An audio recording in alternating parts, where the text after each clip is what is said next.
The morning sun was rising over the Rocky Mountains as First Officer Carson adjusted her headset inside the cockpit of Pacific Sky Flight 247. Her reflection gleamed faintly in the glass panel, a young woman with calm eyes and the kind of quiet determination that made passengers feel safe without ever seeing her face. At 24, she was one of the youngest commercial pilots in the airline's history.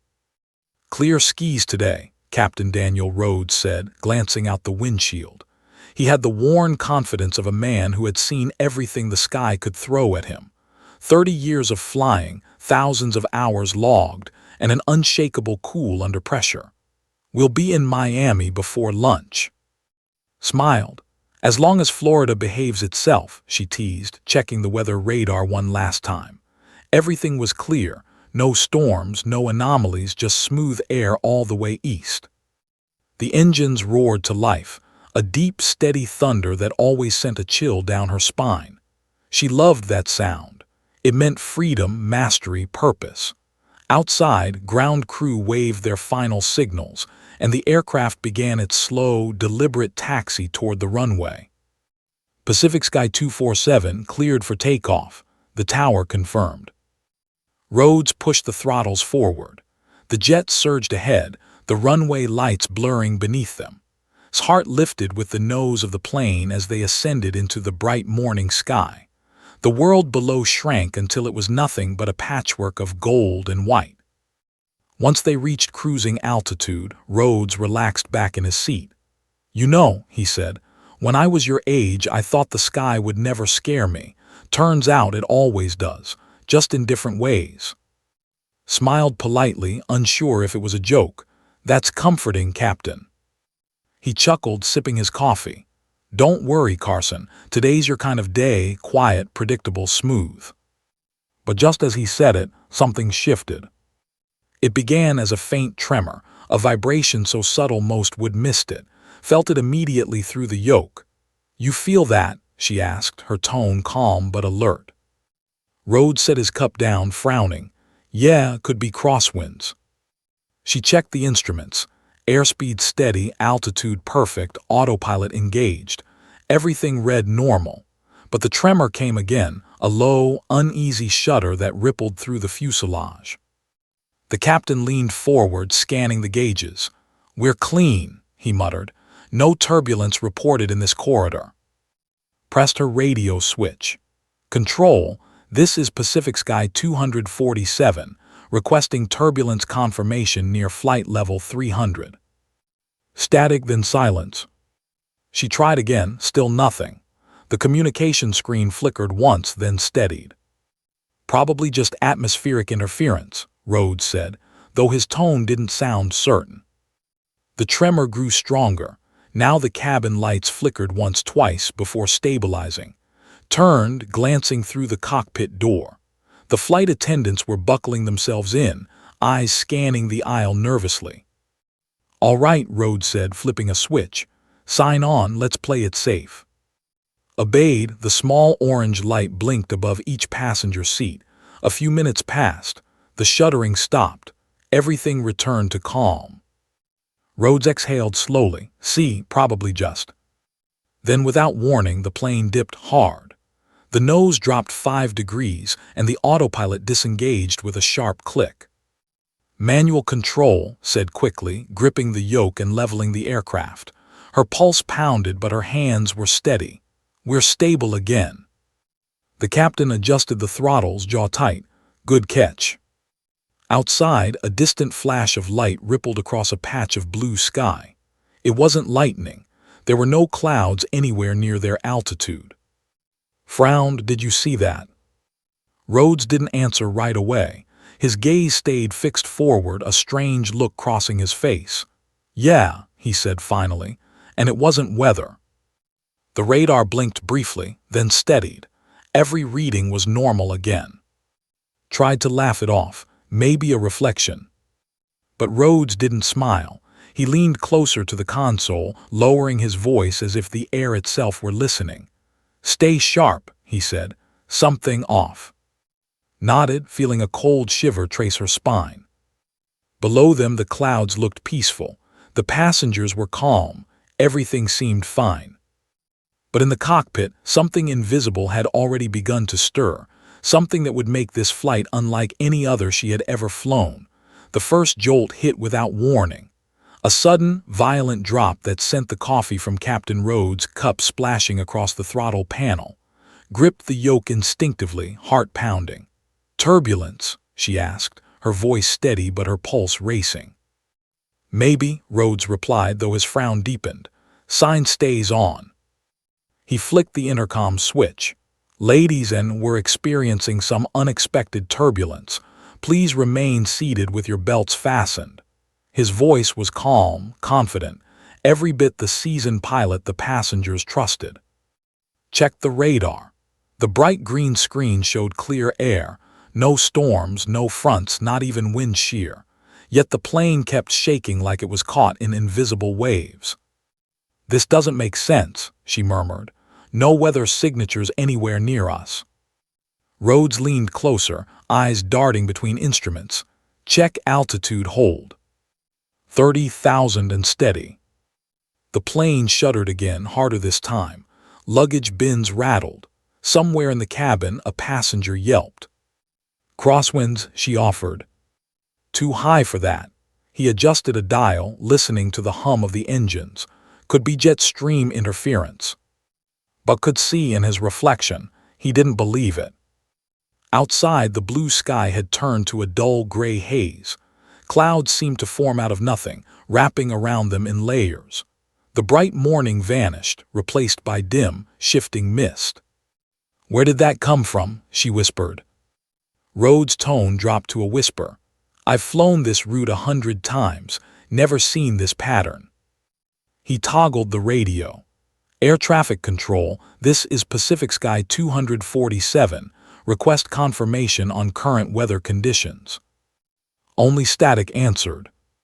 "Try the backup frequency. Denver Center, do you read?" "Nothing." "Maybe satellite interference," she said, though the words didn't convince her. Then thump. Something struck the underside of the plane. A single, deep impact that vibrated through the cockpit floor. "What the hell was that?" Rhodes barked. His breath hitched. "Bird strike, but we're 30,000 feet." He checked the pressure gauges, normal. Hull integrity green. Yet the impact echoed in her bones. The turbulence worsened. The entire jet rocked side to side, tray tables clattering, passengers gasping. Rhodes tightened his grip, eyes locked on the horizon indicator. "Manual control, disengage autopilot, write it out."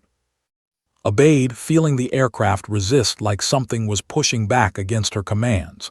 "Controls heavy," she said through clenched teeth. "Ease it, don't fight the sky, feel it." His voice was calm, fatherly, the voice of someone who'd seen every kind of storm. She adjusted, steadied. For a few seconds the turbulence eased. Then the instrument panel flickered. Every gauge needle froze. Airspeed 0, altitude 0, compass spinning. "Captain, we've lost instrumentation," shouted. "Impossible," Rhodes muttered. He tapped the glass, no response. The radar went blank. Static roared through the speakers, then faded to a soft, humming tone, low and mechanical. And then a voice. Barely audible, buried beneath the static. A man's voice, calm but hollow, like it was coming from another room or another time. "Ghost Rider." Froze. What did it say? Rhodes didn't answer immediately. He turned the volume knob higher. The voice repeated, clearer this time. "Ghost Rider cleared for entry." The words sent a chill straight through her. "Who's Ghost Rider?" she whispered. Rhodes' face tightened. "Not anyone in this decade." The sound cut out completely. The cockpit went eerily quiet except for the hum of the engines. Looked out the window. The clouds ahead pulsed faintly as if lit from within. Lightning? No, it was steady, rhythmic. "Captain." "I see it." They exchanged a long, uneasy glance.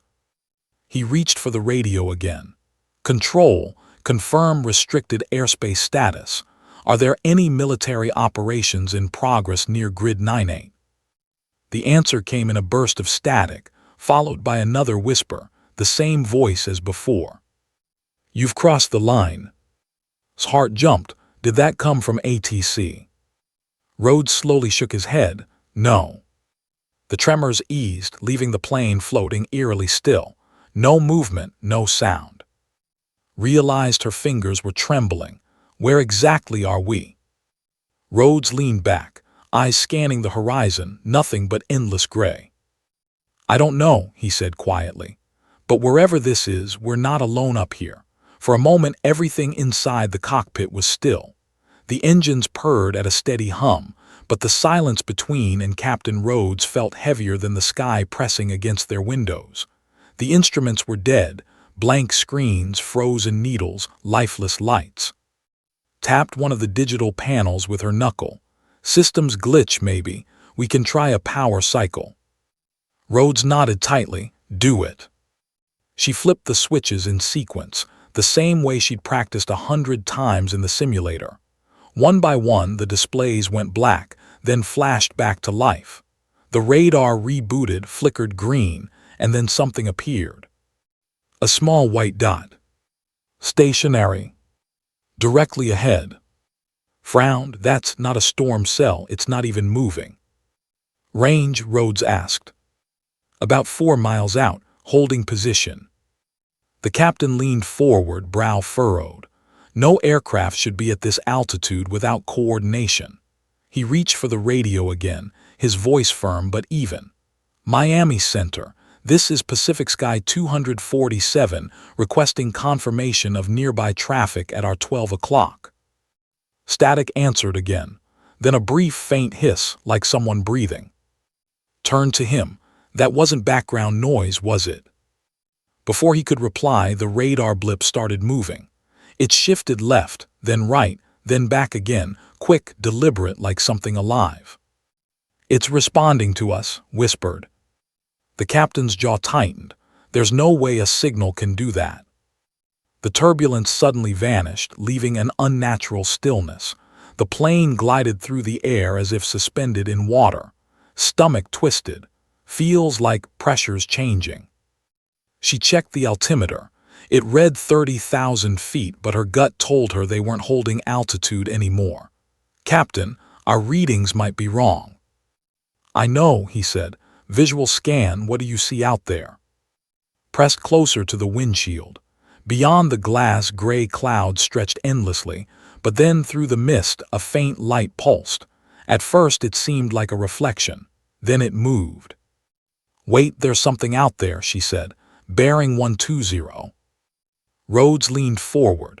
A shape began to emerge, a thin, glowing line cutting through the haze, then a glimmer of metallic gray. "Aircraft," he muttered.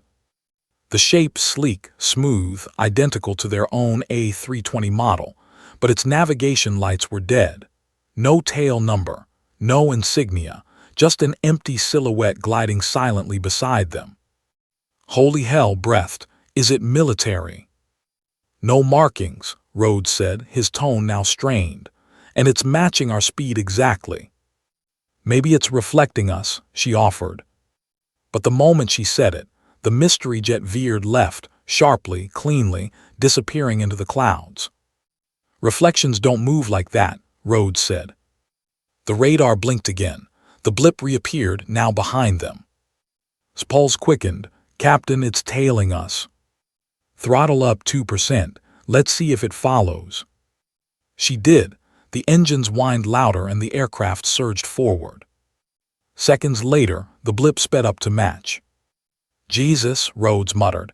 "It's mimicking every move." Then, for the briefest instant, the cockpit speakers crackled to life. The same voice as before whispered through the static, low and deliberate. "Ghost Rider, you've crossed the line." Froze, that voice again. Rhodes swallowed hard. He said the same thing when Flight 19 went missing. Turned toward him sharply. "What's Flight 19? He hesitated. "A training flight. Navy bombers, 1945. They vanished over the Atlantic, never found. The lead pilot's call sign was Ghost Rider." Her breath caught. "You think that's connected?" He didn't answer. His eyes stayed locked on the radar where the blip began to flicker, appearing, vanishing, appearing again. Then, without warning, all the instruments blinked out once more. The cockpit plunged into darkness. Only the faint light outside remained, hovering, shifting, pulsing like a heartbeat. Whispered, "Captain, what do we do?" Rhodes didn't take his eyes off the window. "We keep flying," he said quietly, "and we pray that whatever's out there isn't looking for us." For the next minute, neither of them spoke. The engines hummed softly, a lonely song over a silent world.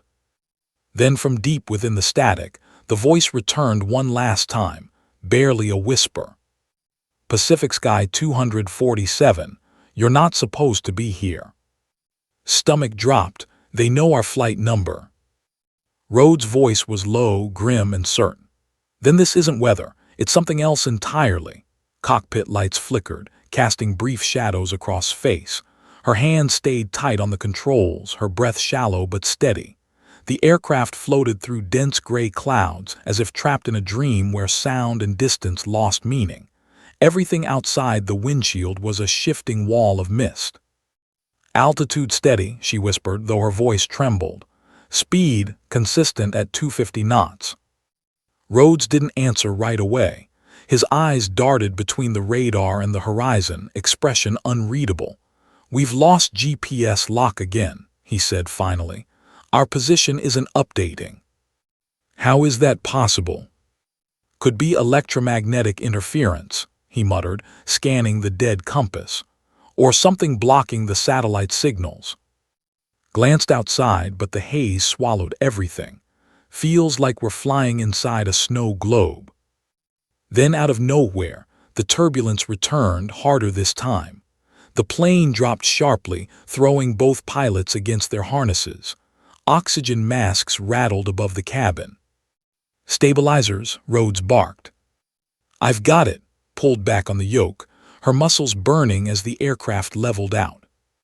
The passengers screamed faintly from behind the cockpit door, their fear muffled by steel and soundproofing. When the shaking stopped, Rhodes exhaled slowly. "Check the systems again." She did. Nothing unusual, engine temp stable, hydraulics normal, cabin pressure holding. Everything on the screen said the plane was fine, but her instincts screamed otherwise. Then she saw it. At first just a flicker, something dark slicing through the cloud layer to their right, leaned forward, squinting. "Captain." Rhodes followed her gaze, his pupils dilated. "What in God's name?" Out of the haze emerged another aircraft, identical to theirs. A narrow-body twin jet, same size, same model, flying in perfect formation beside them just a few hundred feet away. Its metal skin was dull, weathered, almost ghostly. His breath hitched. "It's the same plane." No navigation lights, no visible markings, no vapor trail, just a silent, lifeless shell floating alongside them. "Is it military?" she asked. "Negative," Rhodes said flatly. "No insignia, no transponder signal." They both watched, transfixed. The Phantom jet matched their speed exactly, nose aligned perfectly with theirs. The mist around it shimmered faintly, like heat distortion. "Traffic control would warned us if something was out here," said. Rhodes shook his head. "There isn't supposed to be anything here." For a moment neither spoke. The ghost plane drifted closer, so close now that could make out faint scorch marks along its wings. Her heart pounded. "Captain, it's losing altitude." "I see it." They watched as the plane dipped slightly, its nose lowering, wings tilting, almost like it was signaling them. Then a flash of lightning split the clouds. The Phantom vanished. Blinked hard, leaning closer to the glass. Where did it go? Rhodes looked down at the radar. The blip that had followed them moments ago was gone, completely erased. He reached for the radio again. "Control, this is Pacific Sky 247 declaring potential near collision. Unidentified aircraft disappeared off our right wing. Do you read?" Static filled the channel. Then the voice came back, the same deep, hollow tone as before. "Turn back or you'll join us." "Froze, Captain, did you hear?" "Yeah," Rhodes interrupted sharply. "I heard it." He muted the channel and stared straight ahead, his breathing heavy. "Who are they?" whispered. He didn't answer right away. "Not sure," he said at last, "but that voice, I've heard it before." She looked at him in disbelief. "When?" He hesitated, fingers tightening around the yoke. "Years ago, in a storm like this one. My first command flight. Same corridor, same interference. We lost contact for 20 minutes. When we reappeared, radar showed we traveled 100 miles off course." His eyes widened. "Did you see another plane then?" He nodded slowly. "No, but I heard that same voice say one thing, Ghost Rider." The cockpit went quiet again. The hum of the engines, the only sound anchoring them to reality. "Captain," whispered, "what if this isn't weather? What if it's something else?" Rhodes looked out into the fog. "Then we're in more danger than turbulence can explain." A streak of light passed through the clouds once more, brief, fleeting, like the reflection of another world just beyond their reach. His fingers hovered over the radio switch. "Should we turn back?" Rhodes exhaled deeply. "If we do and it follows." He didn't finish. The plane continued forward, swallowed by the storm's gray mouth, chasing a sky that suddenly felt like it was chasing them. Pulse still hammered from what she'd seen. The ghost plane's image replayed in her mind, its weathered fuselage, its impossible silence, its vanishing act. She'd trained for engine failures, cabin fires, decompression, but nothing like this. Captain Rhodes sat rigid in his seat, staring ahead, his jaw locked tight. The cockpit's dim glow made the deep lines on his face seem older, carved by memories he'd buried long ago. "Captain," said cautiously, "you said you've heard that voice before. What did you mean?" Rhodes didn't respond right away. The engines hummed beneath them, steady but distant, as though even the sound was hesitant to disturb the silence. He finally said, "In 2005 I flew this same route, Seattle to Anchorage. We hit a storm like this, violent, unpredictable. The radios died. Instruments went haywire. Then a voice, same one you just heard, came through the static, whispering the words, 'Ghost Rider.'" Turned toward him, her throat dry. "What happened after that?" Rhodes's eyes stayed locked on the horizon. "We saw another aircraft, just like tonight. Identical to ours, no tail number, no lights. My first officer tried to call it in. His headset fried. Smoke came from the panel. When the systems came back, the other plane was gone." She felt the air grow heavier with each word. "Did anyone believe you?" He gave a short, humorless laugh. "The airline said we'd experienced electrical hallucinations due to static discharge. The FAA marked it as instrument malfunction. I stopped talking about it, but I never forgot." Frowned. "So you think that thing out there was the same one?" Rhodes's gaze flicked toward her. "I don't think I know." Thunder rolled outside, like a drumbeat of warning. Suddenly, a shrill alarm screamed through the cockpit, jumped, scanning her panel.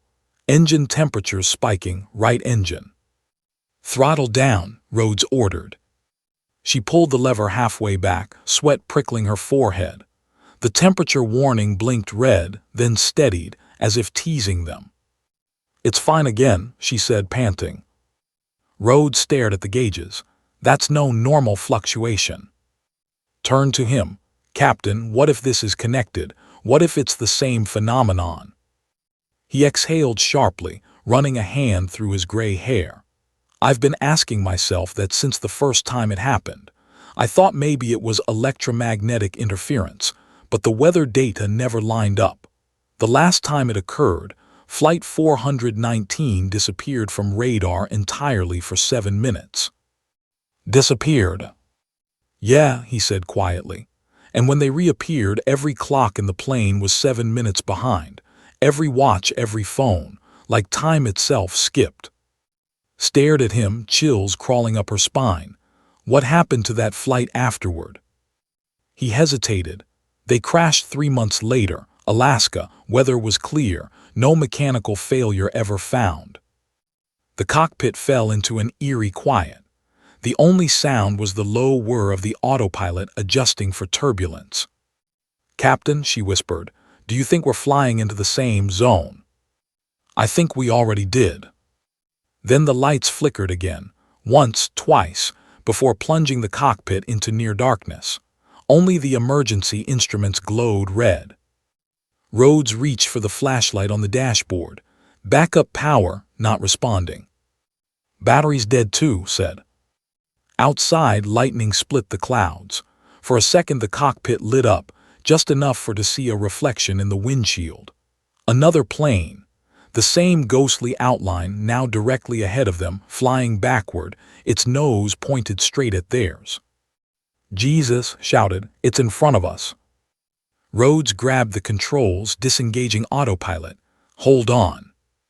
The aircraft jolted violently as he pulled the nose up. Gravity slammed into her seat. The plane roared, alarms blaring. The phantom jet's silhouette grew brighter, closer, until it seemed they'd collide. Then, in an instant, it burst apart into fragments of light and vanished. The turbulence eased. The alarm stopped. Silence returned as abruptly as it had vanished. Gasped, hands trembling. That wasn't real. Rhodes's voice was barely audible, maybe not in the way we understand. He stared at the instruments again. Altimeter, compass, GPS. Every gauge now read something different. The heading showed due east, though they were supposed to be going north. The altitude read 1,500 feet higher than before. Blinked, "We climbed that much." "No," Rhodes said grimly, "we didn't." A long pause filled the space between them.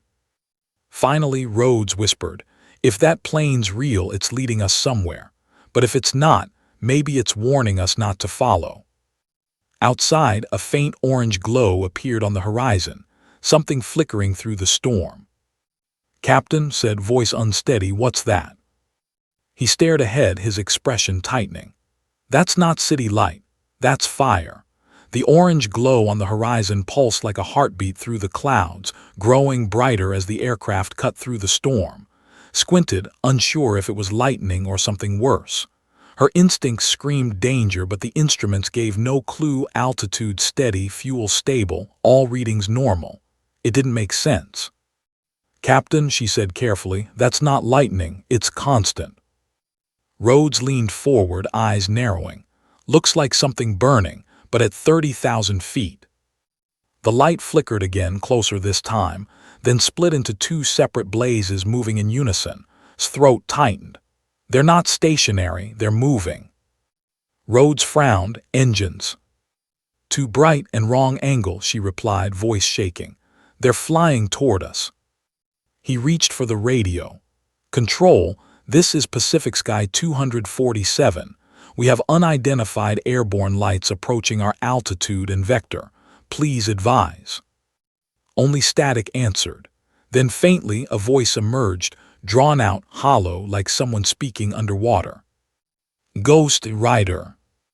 The words dragged through the cabin, freezing both of them. His hands trembled on the throttle.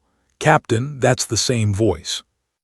Rhodes didn't respond. His face was pale, jaw tight. "Switch to backup frequency."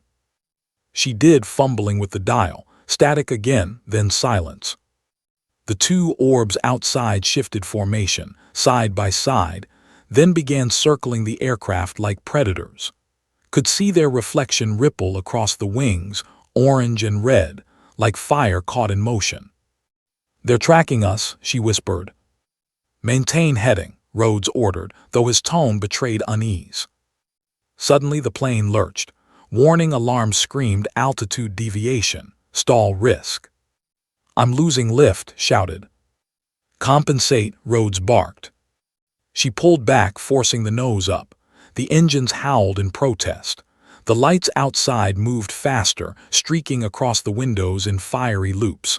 Then, one of them dove directly beneath the plane. The cockpit shook violently, panels rattled. The smell of ozone filled the air. Electrical surge, yelled. Systems flickering, hydraulics unstable. Sparks shot from the overhead console. The screens blinked, then came back online. But the readings made no sense. Altitude 40,000 feet, ground speed 0. Rhodes checked his watch. It had stopped, frozen at 9:42 p.m. His breath hitched. "Captain, my watch too, it's dead." He stared at her, realizing the impossible. "We're in it again." In what? The same distortion, the same one from 2005. Outside, the fireballs dissolved into glowing mist. For a moment, it looked like they were flying through embers, each flake burning softly in the storm. His voice trembled. "Captain, where are we?" He looked down at the radar blank, not a single signal. "Nowhere," he said, "and that's the problem." The cockpit lights dimmed, then brightened again, but something was wrong. The shadows didn't match their movements. Turned her head and saw her own reflection in the window, except it wasn't moving in sync. Her reflection blinked a moment too late. She gasped, "Captain." "I see it," he whispered. For one chilling second, her reflection smiled back at her, cold, knowing, detached. Then it vanished as lightning tore across the sky. The plane bucked again. "Autopilot disengaged," the system voice announced. "Manual control," Rhodes said, gripping the yoke. Steadied the left wing, but the horizon was gone, just endless gray. Then through the mist, a faint silhouette appeared ahead. Rhodes's heart stopped. "No, it can't be." Followed his gaze, and there it was. The same ghost plane, flying straight toward them. Its nose lights burned that same fiery orange. Its windows glowed faintly, as though lit from within by dozens of candles. "Pull up," Rhodes shouted. She yanked back the controls. The plane climbed sharply, engines screaming. The ghost craft mirrored every move perfectly, matching their ascent like a reflection in a mirror. "Throttle max." She pushed forward, adrenaline flooding her veins. Both aircrafts raced upward into the storm's black heart. Lightning forked between them, white and violent. Then in one blinding flash, the other plane was gone. Silence. The cockpit lights flickered back to normal. The readings reset, altitude 31,000 feet, heading north. Exhaled shakily. "Where'd it go?" Rhodes didn't answer. He was staring at the radar screen. A single dot now blinked behind them, tagged as P-247. Her stomach dropped. "That's our flight number." He looked up slowly, his voice hollow. "Then who's flying the other one?" Stared into the dark, her pulse pounding. The fire in the sky had faded, but deep down she knew it hadn't gone out. It was following them. The storm had passed, leaving the sky eerily calm, almost unnatural. Sunlight filtered through gaps in the gray clouds, casting a pale glow across the cockpit. Hands still shook from the previous chaos, fingers hovering over the throttle. Captain Rhodes remained tense, eyes scanning every instrument as if expecting the ghostly fire to return at any second. "We've stabilized," whispered, trying to steady her own breath. "Instruments are reading normal." Rhodes didn't respond immediately. His gaze was fixed on the radar screen, which now showed a single, faint blip following behind them. A reflection, or something else entirely. "Captain," she began cautiously, "do you think it's still out there?" Rhodes let out a long, slow breath. "I don't know, but I'm not taking my eyes off the instruments until we land." Nodded, turning back to her own panel. She noticed the flight recorder light blinking softly. The black box recording was live. Memories of her training flashed through her mind. Pilots always warned about anomalies that left traces in the data, and the black box never lied. "Maybe we should review it once we land," she said. "Might tell us what's actually happening." Rhodes gave a small nod. Agreed. Minutes passed in tense silence. The faint radar blip followed their every move, though it never drew closer, never made contact. Checked the altimeter. 31,000 feet unchanged. Ground speed normal. Cabin pressure perfect. Yet something about the stillness felt like the eye of a storm yet to strike. Leaned back, gripping the yoke lightly. "You ever think about what that first Ghost Rider flight experienced?" she asked. Rhodes exhaled slowly. "Every time I fly this route, I've studied the reports. Flight 419 lost for 7 minutes, clocks all off by exactly 7 minutes, systems glitched. When they finally reappeared, the pilots reported hearing a voice in the static." He paused, eyes dark. "Same words we've heard tonight." Swallowed, and nobody believed them. "They didn't want to," Rhodes muttered. "The airline dismissed it. FAA called it electrical interference, but I know better. I felt it myself that night." A shiver ran down spine. "What do you mean you felt it?" "I saw it," he said quietly. "A ghost plane just like tonight. And the voice, it wasn't in the radio. It was inside my head. Cold, commanding, warning me, or maybe testing me." Stomach turned. "Why now? Why with us?" Rhodes shook his head. "Maybe we triggered the corridor again. Some paths in the sky aren't meant for ordinary flights. I thought I'd never experience it again, but here it is, proving the stories aren't myths." Looked at the blinking black box light. "Then this recording, it might contain the original flight's echoes, the message from the first Ghost Rider." He nodded slowly. "We should review it immediately after landing. If we don't, no one will ever know what really happened." A sudden flicker outside caught attention.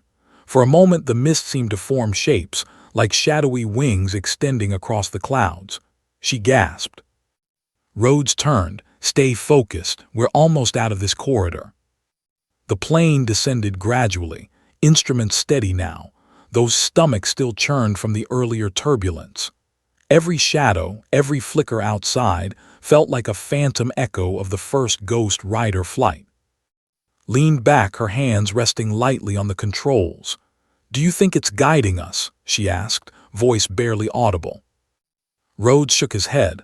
"Or maybe watching, waiting."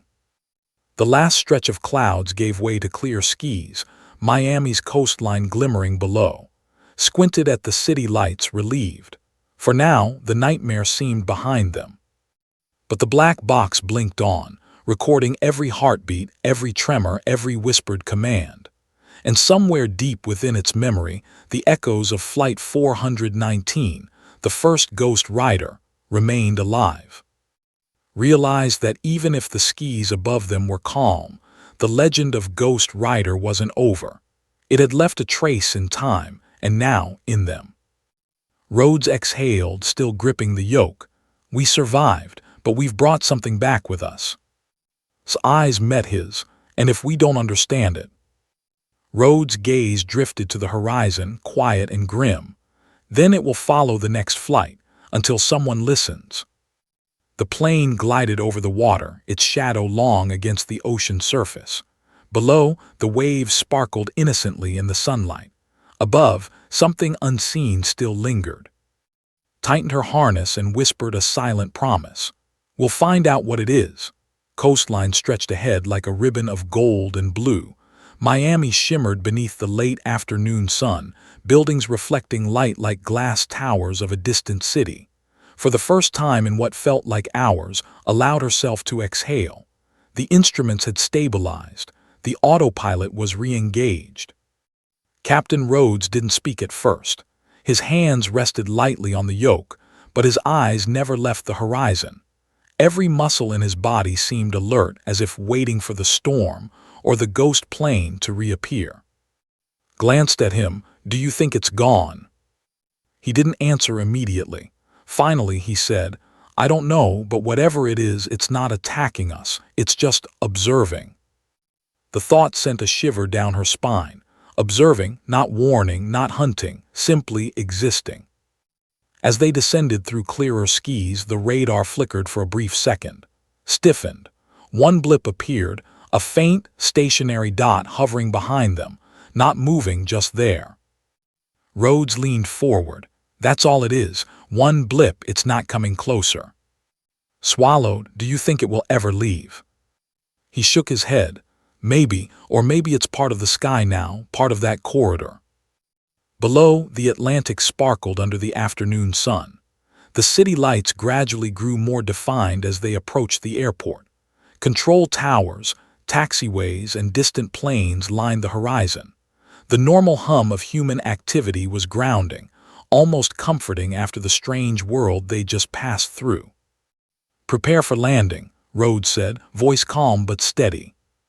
Adjusted the flaps and gear, double-checking her instruments. Everything responded normally. For a moment, she allowed herself to hope that the phantom corridors, the ghost plane, and the fire in the sky were behind them. But she couldn't ignore the black box.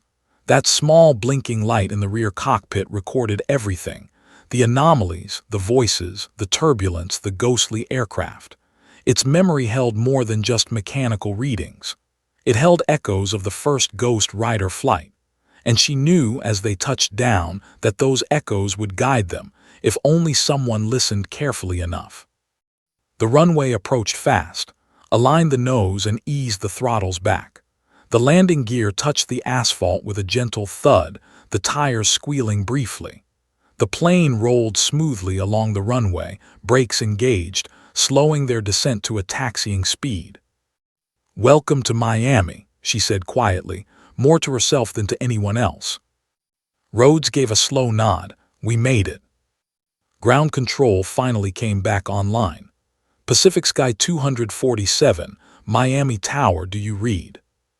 "Loud and clear," Rhodes replied, his voice steady but edged with exhaustion. As they taxied toward the gate, glanced out the window. The ocean glittered, the city sprawling behind it, and for the first time in hours she felt the pulse of normalcy. Yet high above, faint clouds lingered at the edge of vision. Somewhere beyond, the ghost plane, if it still existed, was watching, waiting.